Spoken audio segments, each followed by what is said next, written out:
Welcome to your custom deep dive.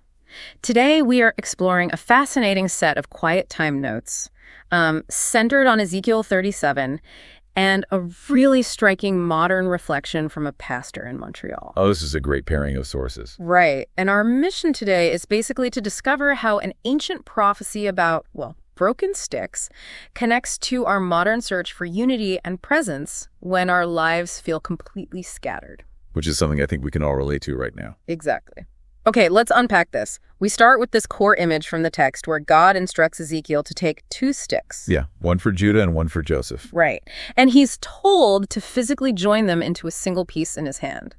And I mean, I like to think of this not as some sort of magic trick, but like taking two pieces of a totally shattered family heirloom and fusing them back into one unbreakable object. That is the perfect way to picture it, yeah. Because, what's fascinating here is the sheer scale of the historical trauma being addressed. Yeah. Like, Judah and Joseph aren't just random names, you know? Right, they represent whole kingdoms. Exactly, the southern and northern kingdoms of Israel.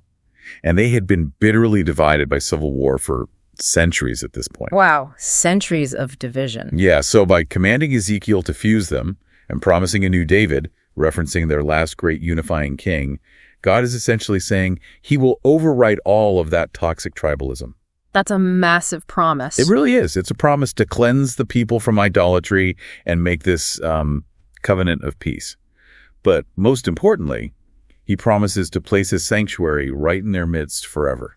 So the surrounding nations would actually see that this deep division was finally healed. Yes, exactly. But okay, how does an ancient sanctuary translate to today? I mean, we move from this theoretical promise of God's presence to a very physical, modern example, which brings us to Montreal. Right, a totally different setting. Yeah, Montreal is this flat island city in the St. Lawrence River. It's a massive cultural melting pot, but sitting way up above everything is Mount Royal and the towering cross of St. Joseph's Oratory. It really dominates the skyline there. It does, and the pastor actually uses this literal cross as a daily navigation landmark to just, find his way home. But here's where it gets really interesting. I want to push back on this a bit. Okay, go for it. If the whole point of this theology is an omnipresent God who dwells among us, doesn't relying on a giant physical cross in a skyline kind of defeat the purpose? Like, aren't we just building golden calves again, desperately needing a physical object to grasp a massive abstract concept? Well, yes, but it's human nature. The human brain is just inherently wired to attach abstract concepts to tangible anchors. Yeah. And if we connect this to the bigger picture, the Israelites in the wilderness had the exact same psychological need. Oh, you mean the tabernacle? Yes. For 40 years, they relied on a literal physical tent moving and encamping with them. It was a constant visual anchor for a people learning to understand an invisible God. That makes a lot of sense. Right, but the Montreal pastor's reflection highlights a crucial evolution in the sources. As he looks at that cross against the sky, he recognizes that the ultimate fulfillment of Ezekiel's prophecy isn't a building anymore. Oh, wow. Yeah, the physical cross is just a geographical prompt. The promise is actually fulfilled by God dwelling within people through the Holy Spirit. Wait, so the anchor moves from a tent in the desert or a cross on a hill directly into the individual. Exactly, which perfectly answers the reflection question posed in the notes.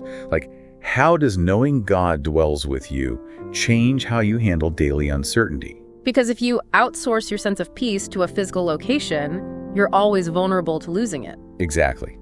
The breakthrough here is internalizing that anchor. When life feels chaotic, realizing that the sanctuary resides inside you means your equilibrium travels with you, no matter how chaotic the room gets. So what does this all mean? We started with Ezekiel holding two fractured sticks, as a mechanism to heal centuries of toxic division. And we trace that to a modern city skyline, revealing that the ultimate goal is internalizing that peace, ensuring the divided, scattered parts of our own lives are grounded by a presence we carry with us everywhere. It completely shifts the focus from looking for a safe space to becoming one. I absolutely love that.